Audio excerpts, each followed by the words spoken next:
Viewers a very warm welcome to this show. मैं हूं कामरान शाहिद। ईद करीब आती जा रही है और ऑब्वियसली बिजली और पेट्रोल और इन सब की कीमतें भी बढ़ती चली जा रही हैं। ये सब अपनी जगह पर है। आज का दिन जो था वो यौम तकबीर के तौर पे मनाया जाता है। ऑब्वियसली पाकिस्तान ने न्यूक्लियर टेस्ट किया और नवाज़ शरीफ साहब जो है उसका क्रेडिट लेते हैं। आज के दिन वैसे तो हमने हमेशा देखा जब नवाज़ शरीफ साहब एग्ज़ाम से वापस आए तो वो ख़ुद ही अपने कारकुनों से ख़िताब किया करते, लेकिन अब वो क्योंकि जेल में है तो उनकी साहबजादी जो है मैदान में आई और उन्होंने आके जो है वो मजमे को अपने शोला बयानी से गरमा दिया। जो बातें मरीम नवाज़ साहिबा ने की वो इसलिए भी बड़ी ज़रूरी है क्योंकि नून लीग की फ्यूचर लीडरशिप है वो बहुत से लोगों के नज़दीक उन्हीं के हाथ में है। उन्होंने क्या कुछ कहा ज़रा उस पर देख लेते। तुम चोर दरवाजे से हुकूमत में आए हो, तुम कठपुतली हो, तुम मोहरा हो, तुम किसी के इशारों पे नाचते हो, इसीलिए तुम्हें दुनिया का कोई वजीर आजम नहीं मानता, तुम्हें कोई दुनिया का मुल्क इज्जत देने को तैयार नहीं है। तुम भिखारी आजम हो। कैसे साजबाज करके इसने अपने आप को जाली सादिक और अमीन का सर्टिफिकेट दिलवाया था, याद है ना। अब आलू, प्याज, टमाटर, चीनी, लीमू की कीमत कहाँ पहुंच गई। जब ऐसे नालायकों, नाअहलों और नालायक के आजमों के हाथ में हुकूमत दोगे तो मुल्क का यही हाल होगा। जो धांधली के जरिए आता है वो खौफ में जीता है। मैं किसी को एनआरओ नहीं दूंगा। ओ भाई, तुमसे एनआरओ मांग कौन रहा है? और तुम खुद किसी के मोहताज हो, तुम किसी को एनआरओ क्या दोगे? मंगत कोनो मंगन वाला रहे हमेशा खाली, उसकी देना दान मोहम्मद जेड़ा होवे आप सवाली। नवाज शरीफ बाहर हो तो तुम्हारी हुकूमत एक दिन नहीं चलती। जमात फैसला करके मरियम नवाज को नायब सदर बना देती है तो तुम्हारी टांगे कांपने लग जाती है। तुम फिर मैच फिक्स करके कभी किसी अदालत की तरफ भागते हो, कभी किसी अदालत की तरफ भागते हो। और भाई, अदालतों में क्या जाते हो? मरियम नवाज से, हमजा शहबाज से मैदान में मुकाबला करो। फाटा में जो हादसा हुआ, जाली आजम की तरफ से एक भी बयान आया? क्यों हमारी सिक्योरिटी फोर्सेस को वहां पर तुमने अकेला जवाब देने के लिए छोड़ दिया? क्यों उनको तुमने मुतनाज़ा बनाया? लीडर ऑफ द हाउस कहाँ छुप के बैठा हुआ है? तुम सो रहे हो? कहाँ हो? उठो, चाहे जाली ही सही, तुम इस मुल्क के नालायक आजम तो हो। माइज़ा हमीद साहिबा, ये प्राइम मिनिस्टर पाकिस्तान के लिए मैं क्या अल्फाज सुन रहा हूँ आपकी लीडरशिप की तरफ से? भिखारी आज़म, जाली आज़म, नलायक आज़म, धांधली ज़दा। थोड़ा सा तो रिस्पेक्ट कर लें पाकिस्तान के इलेक्टेड प्राइम मिनिस्टर की, माइज़ा हमीद साहिबा। बिस्मिल्लाहिर्रहमानिर्रहीम। इमरान, वज़ीर आज़म वो होते हैं जो अवाम ने इलेक्ट करके लाए होते हैं। सेलेक्टेड वज़ीर आज़म की कोई रिस्पेक्ट नहीं होती। और जो मुल्क को इस नहज पे ले आए जहाँ पे स्टॉक एक्सचेंज जो है वो ऑल टाइम लो पे हो और महंगाई जो है सबसे ऊपर हो, उस वज़ीर आज़म का, और जो क्रेडिट लेते हैं वो मियाँ मोहम्मद नवाज़ शरीफ के प्रोजेक्ट्स का लेते हैं, तो उस वज़ीर आज़म की क्या रिस्पेक्ट करनी? उसको फिर नलायक आज़म ही कहेंगे ना, उसको और क्या कहेंगे? बड़ा दिलखराश जुमले जो मैंने सुने। शहरा रज़ा साहिबा, आप तो मुझे उम्मीद है कि जिस तरह की गुफ्तगू की जा रही है प्राइम मिनिस्टर के मुतल्लिक, आपकी सिंध में भी गवर्नमेंट है, आपको भी उसके इलेक्शन के ज़रिए इलेक्टेड मैंडेट मिला जिसको माइज़ा हमीद साहिबा जो है वो जाली मैंडेट कह रही हैं। आप तो कम अज़ कम इस हद तक नहीं जाएंगी जो इन्होंने अल्फाज कहे। What's your take? देखिए, मैं ये समझती हूँ कि आज जो है उनका दिल काफ़ी दुखा हुआ है और उसकी वजह ये थी कि वो एक तकरीब है जिसमें नवाज शरीफ साहब मोस्टली ख़ुद हुआ करते थे और उसके आज उन्होंने उस तकरीब को जो है हेड किया। तो अब अपना अपना लीडर का तरीक़ा होता है, लेकिन इसमें तो कोई शक नहीं है कि अब हम ये जो अपने ऊपर क्रेडिट लेते थे कि हमारी ज़बरदस्त खारजा पॉलिसी है, हमने इतने कदम आगे बढ़ाए, आपकी खारजा पॉलिसी तो धुतकार दी गई पूरी दुनिया से। आपको बड़े मुश्किल से 2 महीने की डेफर एलसी मिली और इसके अलावा नून लीग जो है उसको 3 महीने की डेफर एलसी मिला करती थी और चीन से आपने वही चीज़ें की MOU जो कि जरदारी साहब अपने ज़माने में करके आए थे। तो मैं ये समझती हूँ कि एक ऐसे मौके पे कि हुकूमत की हर चीज़ की नाकामी का लेवल उन पे लग गया है, हुकूमत अपना नैरेटिव खो चुकी है। कोई एक हुकूमत 5,500 अरब का टैक्स इकट्ठा करने जा रही है, आप कह रही हैं कि हुकूमत का लेवल ही ख़त्म हो चुका है। उन्होंने FBR के चेयरमैन को नया टास्क दिया है। आप जी, हुकूमत ने टास्क इसलिए दिया है कि हुकूमत अपना टैक्स कलेक्शन भी जो है 500 अरब उसको नहीं हासिल कर सकी, 500 अरब कम किया है। इसके अलावा हुकूमत की जहाँ जहाँ सूबों में हुकूमत है वहाँ के रेवेन्यू बोर्ड जो है वो नेगेटिव में रहा है टैक्स कलेक्शन में, सिर्फ सिंध का पॉजिटिव में है। तो मैं ये समझती हूँ कि थोड़े ही दिन पहले जो है ये पता चला है कि जो मेट्रो है KP की उसमें 32 खामियाँ हैं और 1 खरब से ऊपर जाकर ये मुकम्मल होगी। इन सारी चीज़ों को देखकर ये बात अपनी जगह बिल्कुल ठीक है कि PTI की हुकूमत नाकाम तरीन हुकूमत है, हर शोबे में नाकाम है और सिवाय एक शोबा उनका कामयाब है जिसमें उन्होंने कहा है कि लगे रहो, और वो है कि आपने अपने मिनिस्टर्स से लोगों को किस तरह बुरा भला कहलवाना है। और उसकी जीती जागती मिसाल फिरदौस आशिक अवान है, जितने वो मुखालिफाना बयान तैयार करती हैं इससे अच्छा रमज़ान को इबादत में गुजारती तो काफ़ी हल्की नज़र आती हैं। हल्की नज़र आती हैं। ओहो, आपने ये तो ज़ाती सी बात कर दी थोड़ी, लेकिन चले बहरहाल वो तो यहाँ मौजूद नहीं है डिफेंड करने के लिए। मैंने इस सेंस में कहा है कि उन पे बोझ है कि वो इतना बोझ है। आज उन्होंने इतनी लंबी प्रेस कॉन्फ्रेंस की, लिखी, कितना भारी काम है ये कि एक तो झूठ बोलो फिर इतनी देर तक बोलो। चलो ये तो ऑपोजिशन की इसको अच्छी स्पिरिट में नहीं, तो आखिर फैसल वाउडा भी तो इबादत कर रहे हैं ना आजकल, कहीं नजर नहीं आ रहे। फैसल वाउडा भी तो आजकल इबादत कर रहे हैं ना, कल नजर नहीं आ रहे। उन्होंने कहा मुझे रमजान में नहीं छेड़ो, तो थोड़ा सा फिरदौस आशिक अवान पे भी ये लोग रहम कर लेते। शैला साहिबा, मुझे तो एक बात समझ नहीं आई, लंबी देर अगर हुकूमती वुज़रा इबादत करें, जैसे फैसल वाउडा का आपने नाम लिया, तब आपको परेशानी है। अगर हुकूमती वुज़रा एतकाफ़ में ना बैठे हैं जैसे कि फिरदौस आशिक अवान साहिबा, तब आपको परेशानी है। तो ये आप तो कभी सेटिस्फाइड हो ही नहीं सकती, मैंने हिसाब लगाया। मैं तो खुश हुई हूँ। अच्छा, नहीं, मैं खुश हुई हूँ कामरान। मैंने कहा इससे बेहतर तो फैसल वाउडा है बेचारे। जब मुझे लगा आपने खुशखबरी दी कि तुम्हें नौकरियां मिलने वाले हैं, मुझे लगा आपने तंज किया है। करूँ अच्छा। तो बेचारे फिरदौस पर भी रहम करें। लेकिन उनको वो जो पहले दिन फवाद चौधरी ने एक जुमला दिया था कि ये लोग अगर अपना काम नहीं करेंगे तो फारिग कर दिए बिल्कुल ठीक है जी। चांद, फिरदौस और समसाम बुखारी, शुक्र है मुराद सईद का नाम नहीं लिया आप लोगों ने। लगे में भाई, उस नौजवान के बहुत पीछे पड़े हुए आप लोग। शुक्र है मुराद सईद का नाम नहीं लिया आपने। लेकिन नहीं, मैं इमरान साहब के करीब तरीन साथियों पे ज्यादा बातें नहीं करती।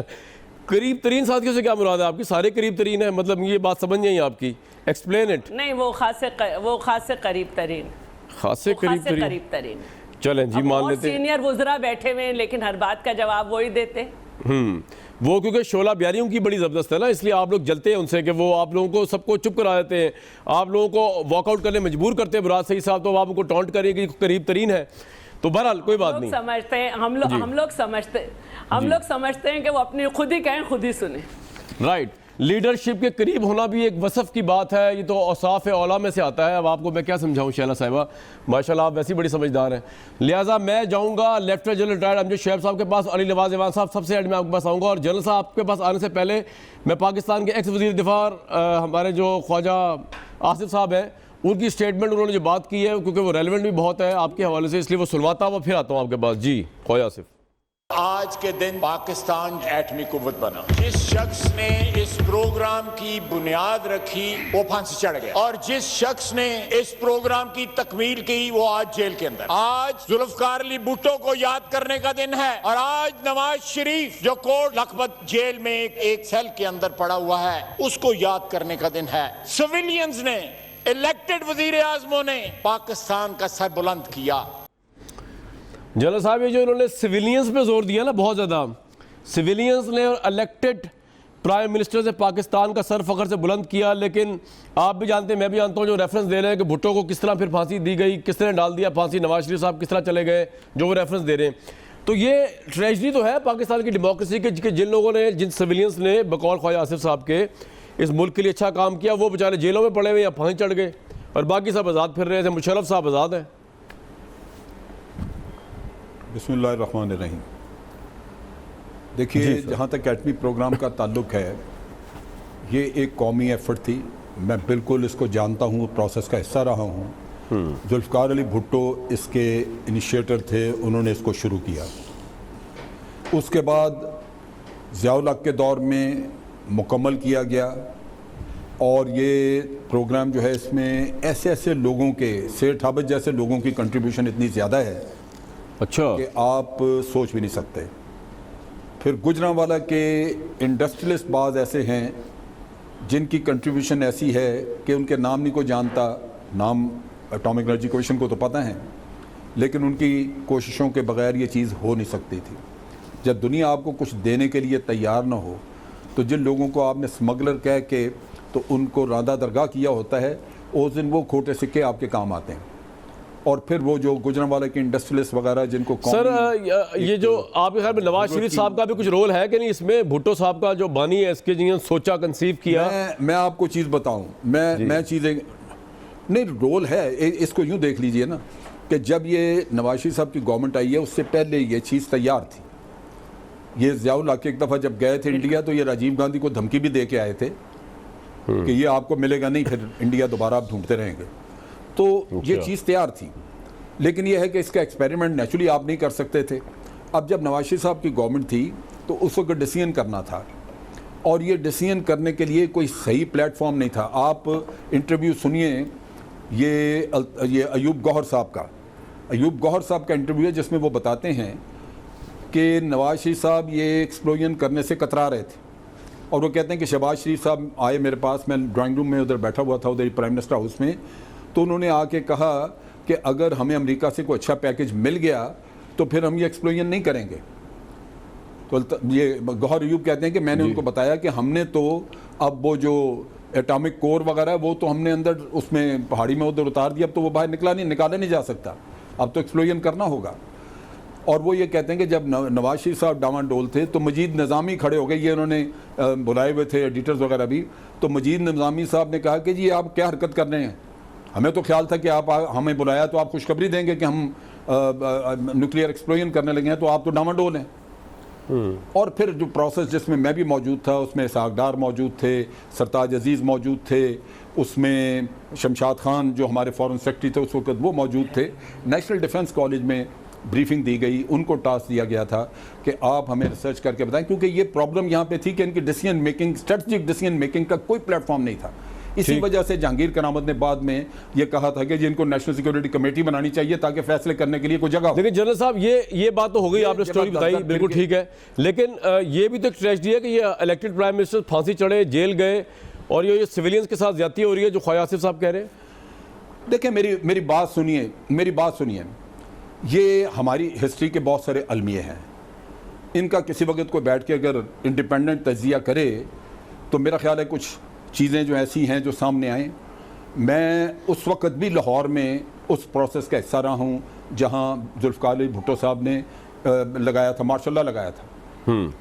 वहाँ निज़ाम मुस्तफ़ा की तहरीक ने इनको बिल्कुल बर्बाद करके रख दिया था। मौलवियों ने जो निज़ाम, आज भी अगर दीन के नाम पे कोई निज़ाम मुस्तफ़ा के नाम पे तहरीक चले तो ये मुश्किल पड़ जाएगी किसी को संभालने की। ये वहाँ पे हमारे फौजियों ने सब ने इनकार कर दिया फायर करने को कि ये लोग जो हमारे नबी के नाम पे जान देने के लिए आते हैं, और उसमें 4 ब्रिगेडियर हमारे रात इस्तीफा दे गए। सो चीज़ ये है कि मैं एक चीज़ बताता हूँ, जनरल मुशर्रफ ने नवाज शरीफ साहब को हटाया। मैं कतन किसी को भी जो इलेक्टेड लोग हैं, मैं वो अच्छा करें बुरा करें, उनको हटाने के काम को मैं कभी समझता हूँ, मैं बिल्कुल उसकी कभी ना सपोर्ट की है ज़िंदगी में, ना करना चाहता हूँ, क्योंकि मैं ये कहता हूँ कि उसका प्रोसेस अपना चलना चाहिए। लेकिन हमने यही सेटअप, यही लोग, यही हमारे पॉलिटिशियंस, इनको हमने हुकूमत दे के आगे लेके चलना है ताकि ये आइंदा इलेक्शन लड़ के हुकूमतें चलाते रहें जी। तो कभी इनको भी बैठ के अपना तज्जिया करना चाहिए। मियाँ साहब को करना चाहिए था कि मेरा हर दफ़ा सींग क्यों फंस जाता है किसी के साथ। जो इसहाक खान था वो तो फौजी नहीं था। लेकिन इसहाक खान के पीछे या कोई ऐसी चीज है, सर इसहाक खान के पीछे पूरी एस्टेब्लिशमेंट थी ना, उसके बगैर तो वो सहमियत तोड़ ही नहीं सकते थे। उनकी क्या ये बात नहीं थी एस्टेब्लिशमेंट। मैं आपको बताता हूं, एस्टेब्लिशमेंट उस वक्त नवाज शरीफ के साथ थी। सिर्फ 58(2)B ये उसके पास थी, साहब के पास, उसने उसको यूज किया, वो उस वक्त ऑल पावरफुल था, ये बात दुरुस्त है।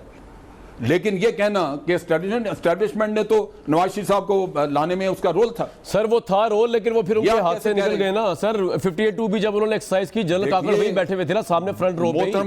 मोहतरमा बेनजीर का पहला दौर खत्म हुआ जी इसहाक के कहने पे, और ये सबकी मदद की वजह से मियां साहब उस वक्त हुकूमत में आए, उसमें एस्टैब्लिशमेंट भी शामिल। ठीक है, बहरहाल मैं पॉइंट चीजें सर, ये पॉइंट आप उनको अगर तोड़ मरोड़ के देखेंगे तो गलत है।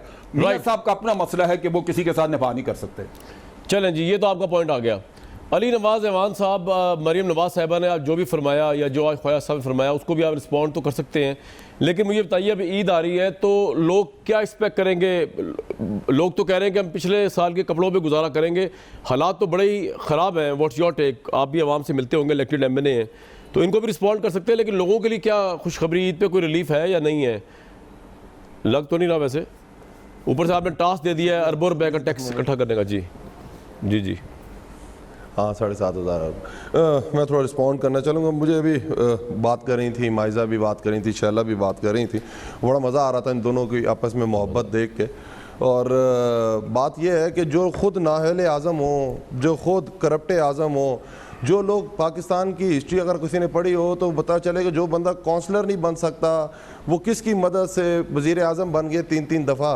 तो अब ये हिसाब लगाएं ना, तो इस मुल्क का तो ये इंसानी है। और एक आदमी 22 साल स्ट्रगल किया है, जिस आदमी ने, और जिस 22 साल स्ट्रगल की है, एक पार्टी, एक बंदा, और उसके बाद वज़ीर आज़म पाकिस्तान, मुसलसल पाकिस्तान के अंदर रह के उसने ये स्ट्रगल की है, और आज अल्लाह ने उसे वज़ीर आज़म बनाया क्योंकि उनके ख़िलाफ़ बातें कर रहे हैं। मतलब हिसाब लगाएं, वो बंदा जो कौन से तरीके इस्तक़लाल की टिकट लेने गए थे काउंसलर की नवाज शरीफ साहब, और इनको वो टिकट नहीं मिली थी। उसके बाद जिस तरह ये वज़ीर आला बने, जिस तरह ये वज़ीर आज़म बने, जिस तरह अल्लाह ने भाग लगाया उनको भाई। वो कह रहे हैं आप भी इस तरह बने हैं, मुबैना प्राइम मिनिस्टर। जी कामरान भाई आप बात सुने ना, हम तो देखें एक एफर्ट करते आ रहे हैं ना 22 साल, आप भी देख रहे हैं, और हम एफर्ट कर रहे हैं, और इस मुल्क में रह के कर रहे हैं। और इस दफ़ा तो शुक्र है नवाज शरीफ साहब ईद भी पाकिस्तान कर रहे हैं, जो वो नहीं करते थे। खैर, हम तो एफर्ट करते हुए आ रहे हैं। और आप जो पहले बात कर रहे थे 28 मई के हवाले से, बाकी मैं जनरल शुएब साहब की बात को बिल्कुल सेकंड करता हूँ। ये नेशनल एफर्ट थी। देखें, इस मुल्क का अलमिया ये रहा है कि इसमें गलतियाँ हर एक ने की हैं, ये नहीं कह सकते कि आप एक ने की हैं। इस मुल्क में 80 सीटों वाली पार्टी ने उसको इख्तियार मिल गया, और जिसके 180 सीटें थी उसको इख्तियार नहीं मिला। पर इस मुल्क में माशाल्लाह भी लगे, गलत लगे। तो अली भाई फिर ऐसा करते हैं ना, साउथ अफ्रीका की तरह सबको माफ कर देते हैं। मुशर्रफ साहब को अगर माफी है, अयूब खान को माफी है, ज़ियाउल हक को माफी है, तो नवाज शरीफ को माफ कर देते हैं। कामरान शाही साहब, उसमें आप रिकंसिलेशन की तो बात करते हैं, पर ट्रुथ की भी तो करें ना, साथ आके बोले ना, बताएं ना। आज अगर वो जेल में है, हाँ ये अच्छा पॉइंट आपका, जेल में बड़ा अफसोस हो रहा है, पर मुझे ये बताएं क्यों है जेल में? कि मतलब सजाए याफ्ता मुजरिम है वो। आज अगर जब कोर्ट में जाते हैं और कहते हैं कि मैं जा रहा हूँ अपनी ग्रैंड डॉटर की जो उसका मसला हुआ ऑपरेशन का, और अपना इलाज करने बैठ जाते हैं, और अदालतें पूछ रही है आप क्यों नहीं आ रहे, तो ये पाकिस्तान उन्हीं कहना, अगर आपने पाकिस्तान को इतना डिलीवर किया है तो आप आ जाएं, यहाँ इलाज कराएं, पर आप करा नहीं सकते, आपने कोई डिलीवर ही नहीं किया हुआ। तो बात सिर्फ ये है कामरान भाई कि मतलब अपोजिशन का काम होता है अपोजिशन करे। आज ईद आ रही थी, आज भी इजलास था, मैं सोच रहा था आज अपोजिशन शायद बात करेगी इसके ऊपर कि महंगाई हुई है, कोई बात करेगी इसको, कोई रेगुलेशन लेके आएगी, कोई एडजमेंट मोशन लेके आएगी, कोई इसके ऊपर पॉइंट ऑफ ऑर्डर पे बोलेगी, पर ये लोगों की बात करने नहीं आए, ये लोगों को हमेशा इस्तेमाल करने। नहीं, लेकिन मैं आपसे पूछ रहा हूँ ना अली भाई, मैं आपसे पूछ रहा हूँ, आप अपोजिशन अगर जब तक नहीं पूछेगी, जब तक आप महंगाई का तूफान चलाते रहेंगे, क्योंकि ये नहीं पूछ रहे, ये तो फंसे हुए अपने केसेस में। चलाते नहीं रहेंगे कामरान भाई। देखिए बहुत प्रोग्राम्स किए हैं आपने, बहुत प्रोग्राम्स किए हैं, और इसके ऊपर मैं हमेशा ये बात करता हूँ, आपके प्रोग्राम्स में मैंने बात की है कि हम कंपैरिजन कर लेते हैं,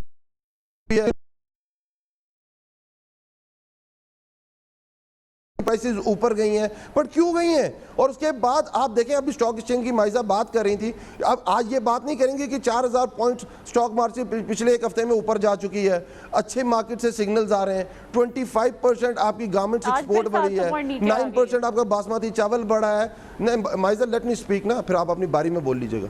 तो अब ये चीज़ें हो रही हैं, कैपेसिटी इश्यूज हैं।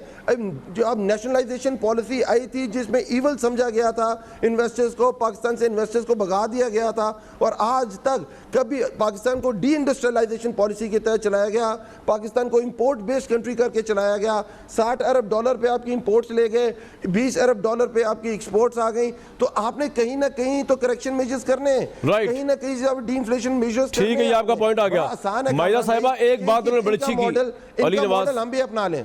अली नवाज ऐवान साहब ने एक बात बड़ी अच्छी की, उन्होंने कहा कि सबको माफ़ी मिल जाएगी, आप ये सच्चाई बता दें नवाज शरीफ साहब, जरदारी साहब कि आपने मुल्क का पैसा लूटा है तो सबको माफ़ी मिल जाएगी। तो ये तो अच्छा है, साउथ अफ्रीका में भी इस तरह हुआ था। आप गवर्नमेंट का प्रपोजल सीरियसली ले लें।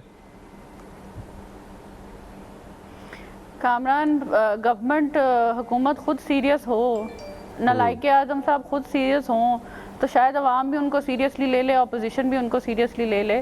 पाकिस्तान की बहुत जो है एक दर्दनाक माजी रहा है और ये आपके सामने है, ये चीज़ें हिस्ट्री में लिखी हुई हैं। ये कोई अभी इल्ज़ाम तराशी नहीं है। आपको भी पता है कि जो भुट्टो साहब हैं या इलेक्टेड प्राइम मिनिस्टर्स हैं जो 2/3 मेजॉरिटीज़ लेके आए, जिन्होंने मुल्क के लिए बड़ी बड़ी खिदमात जो हैं अपनी आवाम के लिए की, उनके लिए जिस तरह अब आज यौम तकबीर है, कॉमेडी शो नहीं हो रहा, आई डोंट नो व्हाई। जगह बता जी, मैं उनको रोक दूं, मैं हंस नहीं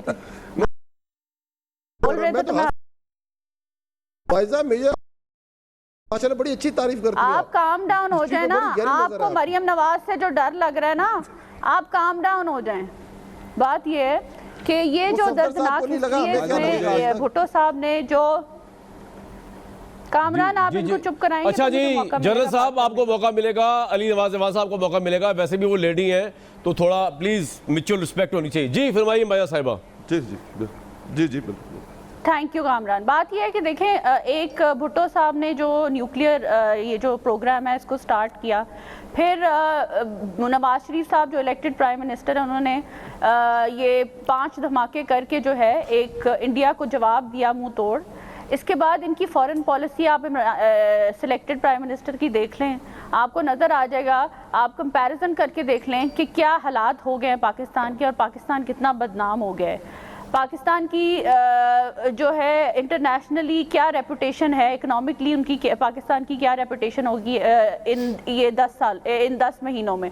तो बात यह है कि सच्चाई को फेस करना बेहतर होता है, इंस्टेड के ये इंतकामी सियासत पे जो है हर वक्त जो है अटेंशन दें। ये भी एक पाकिस्तान की बहुत बड़ी ट्रेजेडी है कि भुट्टो साहब जैसे लोग जो हैं उनको जो है वो हैंग कर दिया जाता है, मियां मोहम्मद नवाज शरीफ के साथ इल्ज़ाम लगा के उनको जो है जेलों में डाल दिया जाता है और एक सिलेक्टेड प्राइम मिनिस्टर बना के उसको जो है एक ऐसी जगह पे बिठा दिया जाता है जो जिसको वो डिज़र्व ही नहीं करता, जो वो उसके ऊपर डिलीवर ही नहीं कर पा रहा। आपने अभी इनसे पूछा अली नवाज साहब से कि भाई महंगाई का आप क्या कर रहे हैं, तो उनका जवाब होता है करप्शन। अगर आप इनसे पूछे स्टॉक एक्सचेंज का क्या कर रहे हैं, तो इनका जवाब होता है करप्शन। भाई हम तो सादा सा सवाल पूछ रहे हैं कि आप आवाम के लिए क्या कर रहे हैं। आपके सिलेक्टेड प्राइम मिनिस्टर जाते हैं वहाँ पे तख्तियाँ लगा आते हैं जो इनॉग्रेशंस कर चुके हैं इमरान खान साहब। आपके बिजली के मिनिस्टर जो हैं उमर अयूब साहब, वो क्रेडिट ले रहे हैं उस लोड शेडिंग ख़त्म होने का जो मियां मोहम्मद नवाज शरीफ कर चुके हैं पिछले टेन्योर में। आप इतने भूखे हैं क्रेडिट के कि आपके जो रमज़ान बाजार है उसमें अवाम चीख उठी है, आपका चीफ मिनिस्टर एसी में बैठा हुआ है। अब इनको नलायक आज़म नहीं कहेंगे तो क्या कहेंगे? आप मुझे बता दें इनको क्या कहेंगे? जवाब इनके पास कोई नहीं है सवाए इसके कि ये कह दें कि जी ये करप्शन हो रही है। करप्शन 9 महीने में करप्शन। जी जी, आपका पॉइंट इतनी सीरियस डिस्कशन में। और अब कामरान सिर्फ एक बात मैं कल पीटीएम का इशू हुआ तो बहुत बड़ी ट्रेजेडी हुई। कहाँ था वजीर आजम? फाटा जो है जम हो गया केपीके में। इनिशियली इनका वोट बैंक केपीके का था ना। कहाँ था सीएम केपीके? कहाँ था वजीर आजम? किसी को कोई पता नहीं है। तो हक में वक्त नहीं होते इस तरह की बड़ी बड़ी ट्रेजेडीज में, तो उनको नलायक आज़म। आपका पॉइंट आ गया माया साहिबा, बड़ी डिटेल से है। अली नवाज ऐवान साहब, पहले तो ये बताया आप हंस क्यों रहते थे, सीरियस डिस्कशन हो रही है। जनरल साहब भी हंस रहे थे, पूछूंगा उनसे भी बाद में।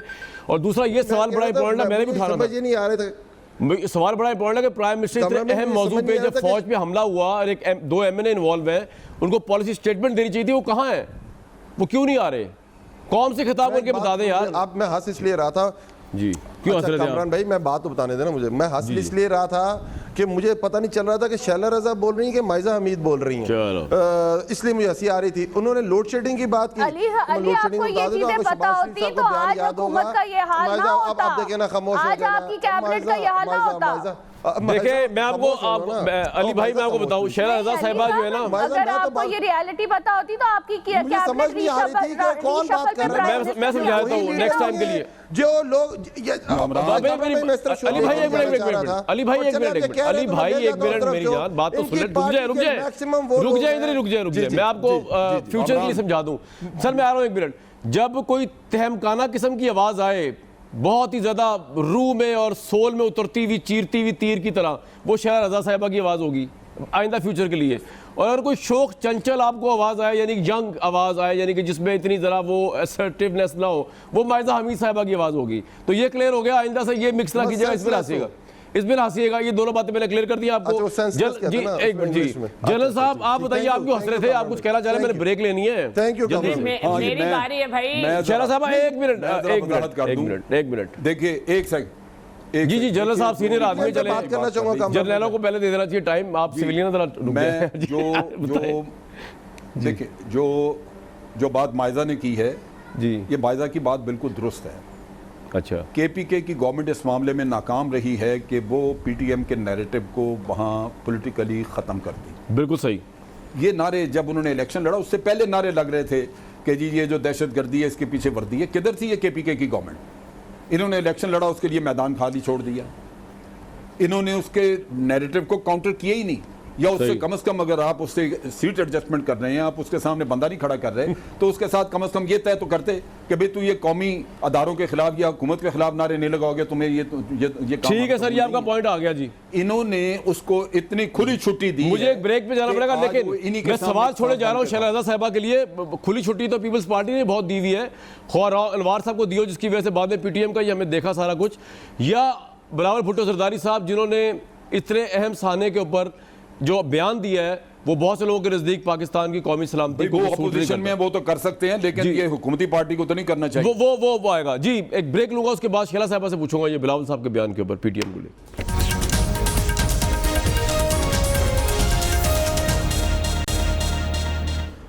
Viewers very welcome back to this show. गुफ्तगू ऐसी अली नवाज अवान साहब ने की, मैं तो अभी तक उसी में फंसा हुआ हूँ। बहरहाल शैला साहिबा की बारी है। शैला साहिबा, पीटीएम के मसले को लेकर जरा पहले देख लेते हैं। आपके रैंक्स में बड़ी अजीब सी डाइवर्जेंस आई। बिलावल साहब ने क्या कहा, जरा सुन लेते हैं। आई एम सॉरी, क्या मोहसिन दावर कैसे हमला करेगा किसी चेक पोस्ट को? मैं नहीं समझता हूँ कि किसी भी इलेक्टेड नुमाइंदा इस किस्म की हमला कर सकता है। और अगर वायलेंस हुआ है, वायलेंस हम बिल्कुल कंडेम करते हैं, लेकिन पीसफुल सिटीजन्स पे, सियासी लोगों पे जिसका हक है एहतजाज करने का, उनके साथ भी वायलेंस नहीं होना चाहिए। पीटीएम पे आपका क्या मौक़िफ़ है जनाब? ये तो नेशनल इंटरेस्ट का सवाल है। What's your take? People's party क्या टेक है? जी मैं सब चीज़ों का जवाब दूंगी, क्योंकि मेरे आपने बारी भी नहीं आने दी है। अगर राना साहब फ़र्क नहीं समझ सके, उन्हें पता नहीं चला कि कौन बोल रहा है, तो कोई बात नहीं। खान साहब को भी नहीं पता चलता कि डॉलर बढ़ गया है, और हमें भी अक्सर नहीं पता चलता कि फवाद चौधरी का बयान आ रहा है या फिर दोस्त आशिक अवान का एक ही सा है मामला। अब आ जाते हैं इस साइड्स पे थोड़ा सा। जनरल शुएब साहब ने कुछ बातचीत की। जनरल शुएब साहब, मैं चाहती हूँ कि मेरा और आपका बहुत ही एहतराम का रिश्ता है। अगर मैं कहीं गलत हूँ तो मुझे करेक्ट कर दीजिएगा। आपने कहा, पहले तो मैं ये कहना चाहती हूँ कि 1976 में जुल्फ़कार अली भुट्टो शहीद ने असेंबली में स्पीच की और कहा कि आज हमारा मुल्क एटॉमिक पावर बन गया। और जी जी आपकी आवाज़ आ रही है मैडम। सब जानते हैं कि फ्रांस से एटमी रिएक्टर का माहिदा कब हुआ, किस तरह से उसमें मसाइल आए, फिर बीबी साहिबा की गवर्नमेंट में मिसाइल टेक्नोलॉजी में कन्वर्ट किया गया, और जो उसमें तरीका इस्तेमाल हुआ, जी, सब जी। जानते हैं। फिर डॉक्टर और भुट्टो साहब के ज़माने में डॉक्टर कदीर और डॉक्टर नासिर को किस तरह से लाया गया। जी जी तो बहरहाल नवाज शरीफ साहब ने उसका एक्सपेरिमेंट किया। लेकिन जो दूसरी बात शुएब साहब ने की, बड़ी उनसे मैं चाहूँगी कि इसको करेक्शन कर दें। 1977 में जब भुट्टो साहब के ख़िलाफ़ तहरीक चल रही थी और फिर मौलाना नूरानी ने उसको निज़ाम मुस्तफ़ा का नाम दिया, लेकिन उसके बाद 12 अप्रैल को 1977 को, उससे पहले मार्च में जो मुजाहरे हुए थे वो मसला नहीं था, लेकिन 12 अप्रैल को पंजाब असेंबली के सामने जब मुजाहरा हुआ, क्योंकि वहाँ पे वोट टेकिंग थी, तो वहाँ पर गोली चली। हम इसमें किसी और दिन प्रोग्राम रख लें ये 77 के वाक़यात पे। शैला भुट्टो साहब ने मार्शल्ला नहीं लगाया था। मार्शल्ला का तो कहानी 1954 लाहौर और हैदराबाद में उन्होंने मार्शल लगाया। निज़ाम मुस्तफ़ा तहरीक उस वक्त जो चली थी, नहीं लगाया। निज़ाम मुस्तफ़ा तहरीक जब 1954 में चली थी, मैं बात पूरी कर लूँ, आप ठीक कर दीजिएगा। जी जी जी। 1954 में जब चली थी निज़ाम मुस्तफ़ा, उस वक्त भुट्टो साहब नहीं थे और मौदूदी साहब को जब फांसी का हुआ था तो भुट्टो साहब मुल्क से बाहर थे। 1977 में जी इस तरह नहीं हुआ था। 12 अप्रैल को पंजाब में बदमज़गी हुई थी वोट टेकिंग के वक्त, लेकिन मार्शल्ला नहीं लगा था। अब मेरे ख्याल में मार्शल का ऑर्डर तो उनके बेहस पे हुआ था, लेकिन आगे आगे चलें जल्दी। शैला साहिबा आ जाए जरा इस पे मौजूदा हालात पे। हम तो बहुत ही पीछे चले गए, आपने जनरल साहब की बात सीरियस दिल पे ले ली। मौजूदा उस पे आ जाते जी। ये जो पीटीएम का सवाल मैंने किया है, बिलावल साहब जो है वो फौज ने एक वर्जन दिया अपना, हमारे अपने पार्टी के चेयर बहुत है। अच्छा, कामरान राजा दाहिर से शुरू करो। अब मैं बात कर राजा अच्छा करते हैं जी, करते हैं। नहीं, आप कहीं से भी शुरू करें। मैं मौलवी तमीज़ुद्दीन से भी शुरू कर सकती हूँ कि सिविलियन कहाँ गलत है और सिविलियन कहाँ गलत है। सिविलियन तो है ही बुरे लोग, छोड़ दें सिविलियंस को, मैं तो एग्री करता हूँ। अगर इनमें इतने गैप्स ना होते, टेक ओवर्स ना होते, देखे ना, ये तो माननी पड़ेगी अपनी कमजोरी भी। शैला साहिबा, मैं तो दोनों साइड्स पे नहीं हूँ, लेकिन मैं ईमानदारी की बात ये कि हमारी भी कमजोरियां थी जो टेक ओवर्स हुए मिलिट्री के। देखिए, दुनिया में पार्शियल चीज जो है ना, देखें कामरान, दुनिया में पार्शियल चीज जो है ना वो जिंदा नहीं रहती। अच्छा, इसलिए आपको किसी एक साइड पे होना चाहिए। अच्छा रही थी। चले करते हैं कुछ, प्रोग्राम के बाद सोचूंगा। फिलहाल तो मैंने आगे जाना है। मैं कह रहा हूँ बिलावल साहब ने पीटीएम की क्यों साइड ली मोहसिन दावड़ की थी, जिसने हमारी फौज पे हमला किया। जी जी जी जी हाँ, देखिए, मैं ये कहना चाहती हूँ कि बिलावल साहब ने इसलिए कहा कि ज़ाहिर है एक इलेक्टेड रिप्रेजेंटेटिव हैं जिनके लिए इनके वज़ीर सैफरान जो हैं वो ये कह चुके हैं कि कोई बुरा माने चाहे कुछ कहे, मैं मुंह चूमूंगा। वज़ीर आज़म साहब की तस्वीरें हैं जिसमें मंजूर पश्तीन के लिए वो क्लैप कर रहे हैं। इसके अलावा अभी हाल ही में एक लेजिस्लेशन उनकी रेजोल्यूशन पे आगे बढ़ी और वो आईने पाकिस्तान पर अमल करते हुए इलेक्शन कमीशन से इजाज़त लेकर पूरी हर चीज़। नहीं, मेरा ये सवाल है शैला साहिबा आपसे, आपने कभी जिंदगी में मेरे सवाल का जवाब ही नहीं दिया, मैंने हिसाब लगाया आपका। मेरा सवाल दोबारा रिफ्रेश कर देता हूं, मैंने आपकी कितनी गुफ्तगू सुनी। नहीं, आप किस तरह कह सकते हैं कि इलेक्टेड एमएलए हमला नहीं कर सकता? फौज का वो जवान तो शहीद भी हो गया है उस हमले के नतीजे में। जी नहीं, देखिए, उस जवान के लिए पता चला है कि वो शवाल में वो जख्मी हुआ था और इसी तरह आपको 5 जख्मी हुए वहाँ पे, उन्होंने बेहन की चेक पोस्ट का हमला दिखा दिया। ठीक है, मैं देखिए, मैं एक वो बात, शैला साहिबा आप तो वहाँ मौजूद ही नहीं थी, तो आपको किस तरह पता है? आप अपने ही इदारों पे डिस्ट्रस कर रहे हैं कि वो झूठ बोल रहे हैं, आप तो वहाँ मौजूद ही नहीं थी। देखिए ना, आपको किस तरह पता है कि हमला हुआ या नहीं हुआ? अगर आईएसपीआर कह रही है, करबला में भी नहीं थी, अल्लाह की कसम, मैं करबला में भी नहीं थी जी, मैं करबला में भी नहीं थी। ठीक है जी, पाकिस्तान बना मैं उस वक्त भी नहीं थी। नहीं चले, करबला में तो आप नहीं थी। मैं आपको मेरे चेयरमैन की एक राय है, हम उस राय पे जानना चाह रहे हैं, ये राय क्यों है? एक मिनट जी हाँ, जैसे इमरान नियाजी साहब की राय थी कि तालिबान हमारे बिछड़े भाई हैं, वो भी गलत थी। आप एक गलती को दूसरी गलती से किस तरह जस्टिफाई कर सकती हैं? दोनों गलत हैं। मैं आगे जाऊंगा। अली नवाज अवान साहब, मसला बताऊं क्या है? ये मसला, चले शैला साहब अच्छा, आपके चेयरमैन की राय है जनाब, चाहे पाकिस्तान के दिफाई इदारों पे सवाल उठा दें, उनको झूठा कह दें, उनकी राय उनको एहतराम करना चाहिए। आप ये चाह रही हैं मुझसे, तो बड़ा मुश्किल हो जाएगा उसको एहतराम करना, क्योंकि हमें ऑब्वियसली अपने इदारों से खड़े होना है। अली नवाज अवान साहब, मैं इनके पास तो चला हमारे अपने, लेकिन आप मेरे चेयरमैन की राय को पूरा नहीं ले रहे। शैला साहिबा अच्छा जी, मैं जाऊंगा आगे। अली नवाज अवान साहब, ये सारे दिन जो देखने पड़ रहे हैं ना, ये आपकी वजह से है। Prime Minister should have come on the floor of the House to address the election, to address the Parliament. इस वाक़े के बारे में बताते हैं, ये कोई आम वाक़या नहीं है। 2 MNAs मुलविस है, एक फरार एक गिरफ्तार के फौजी चौकियों पे उन्हें हमला किया, तो आपका ये फर्ज नहीं बनता था? आपको तो आई थिंक किसी ने भी आके इसमें रिस्पॉन्ड नहीं किया। It should not be less than the prime minister of Pakistan. Case पे भी DGI इस पे आके जो है वो अभी राय नहीं करेंगे। ये बड़ा वो आप जब नहीं करते फिर उनको करनी पड़ती है। कामरान भाई देख जी कामरान भाई, ये बड़ा टची सी चीज़ है और बहुत सारी चीज़ें इस तरह पाकिस्तान फेस कर चुका है, हमने इससे आगे निकलना है। देखें खान साहब की अगर आप बात करें तो इन चीज़ों के खिलाफ खड़ा कौन हुआ था? अगर ड्रोन अटैक्स के खिलाफ खड़ा हुआ तो इमरान खान खड़ा हुआ। अगर आप ये देखें 3 जनरेशन से वो वाला जो खिता है वो डिस्टेबलाइज है। कभी हम जहाद फी सबिलिल्लाह के नाम से उन लोगों के साथ ज्यादती करते हैं, कभी हम लोग उनको कहते हैं कि अमेरिकन के साथ। नहीं, मेरा आपसे एक सवाल है, आप छोड़ दें पुरानी बातें, छोड़ दें यार, बयानात पे ना जाए अली भाई। नहीं आप उसमें ना जाए, आप उसमें जाए ना यार, मैं आपसे सवाल पूछ रहा हूँ, हमने प्रोग्रेस कर रहे हैं आगे कि नहीं? आपको हमारी डेमोक्रेसी कहां से आई है? ब्रिटिश मॉडल है ना, prime minister is accountable every Wednesday to answer every question, every silly and serious question. ये तो बड़ा सीरियस क्वेश्चन है यार।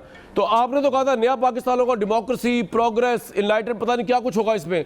तो प्राइम मिनिस्टर एवरी वेडनेसडे दूर की बात, इतने अहम इशू में भी आके एड्रेस नहीं कर रहे पार्लियामेंट से, क्यों? अच्छा, उसके वो रूल्स अमेंड होने हैं, जो रूल्स ऑफ बिजनेस है उसके अमेंड होने हैं, उसके बाद खान साहब आया करेंगे। नहीं ओहो, मैं ये नहीं कह रहा यार, वो तो जब रूल्स अमेंड होंगे तो आप करेंगे। इसमें क्यों नहीं आए? इसमें क्यों नहीं आए? क्या बात कर रहे हैं? खुदा का नाम लें। वजीर आज़म अपने आप को समझते हैं या ऑपोजिशन लीडर समझते हैं? चीखने वाली थी माइजा थी। अच्छा ओ चीखने वाली माइजा थी ये। अच्छा, मैंने कहा जिनकी जरा आवाज में थोड़ी सी चीखने वाली आवाज है वो माइजा होंगी। अच्छा, मैं समझ गया, माइजा की आवाज आई थी। आपसे सवाल ये किया है कि ना इंटीरियर मिनिस्टर का जवाब आया, ना प्राइम मिनिस्टर का कोई स्टेटमेंट आया, ना सीएम केपीके का स्टेटमेंट आया। सैलाब आए, लोग लंदन चले गए थे। जब प्राइम मिनिस्टर को छींक आती है तो वो ट्वीट कर देते हैं। और दोनों भाई लंदन चले गए। आज मुल्क की इकोनॉमी का ये असर था कि 3 महीने से ये पूछा, इस मुल्क के वो लीडर बन गए जो लोग कहते थे हमारे पाकिस्तान में तो क्या इंग्लैंड में भी कोई जायदाद नहीं है। माइजा आप तो उनके पीछे हाथ बांध के खड़ी होती है। मैं सुन रहा हूँ तो मेरा सवाल है भाई, सवाल तो मेरा है। माइजा मैं जवाब दे रहा हूँ, मेरा सवाल तो क्या भाड़ में मेरे सामने सर पे तारी हुआ है, सवाल नहीं यार खुदा हो काम भर रहे हैं कामरान भाई। माइजा साहब एक मिनट मैं दोबारा रिफ्रेश करता हूँ। अच्छा अली भाई, बात ये है, मैंने सवाल आपसे पूछा कि to hell with Wednesday address, to hell with the amendment to the rules and procedures. Prime minister of Pakistan, हमारे इलेक्टेड प्राइम मिनिस्टर, मैं उनको मुबैना नहीं कहता, ये कहते हैं, मैं तो उनको दिलो जान से इलेक्टेड समझता हूँ, वो क्यों नहीं आके कौम से एड्रेस करते इस अहम इशू पे या पार्लियामेंट से खिताब करते? तो करप्ट समझते हैं ना कामरान भाई, आप इनको तो करप्ट समझते हैं ना। ओ भाई, मैं कहां से बीच में आ गया यार? मैं न्यूट्रल एंकर हूं यार, मैं करप्ट समझता हूं। आपको तो फायदा है, इनको करप्ट करार दे के आप MNA बन गए, तो मुझे कौन सा फायदा है? इनको करप्ट करार दे के मेरी कौन सी MNA की सीट आ जानी है? आप अपने सवाल का जवाब देना। देखे हैं करप्ट तरीन निकले। अच्छा चले अली भाई, जवाब नहीं ना है, आगे चलूं? जवाब नहीं है इनके। देखिए बिल्कुल, देखिए ये बात में कामरान भाई बिल्कुल आप जो बात कर रहे हैं ना कि इस पे आके वजीर आजम को बात करनी चाहिए, आप जो बात कर रहे हैं इस पे हुकूमत के एक बड़े बहुत सारे जितने यार, मैं एक ब्रेक लेता हूँ अली भाई, आप जरा जवाब सोच लें, इतना मुश्किल सवाल मैंने नहीं किया था। मैं एक ब्रेक ले लेता हूँ आपको, मैं 2 मिनट दे रहा हूँ ना, आप आराम से सोचें इसका जवाब क्या है। जिस तरह रियाजी का पेचीदा सवाल आया था ना कभी कभी, तो इस तरह आपके पास भी आ गया मेरा सवाल। सोचे, मैं आता हूँ ब्रेक के बाद, ब्रेक लेते हैं।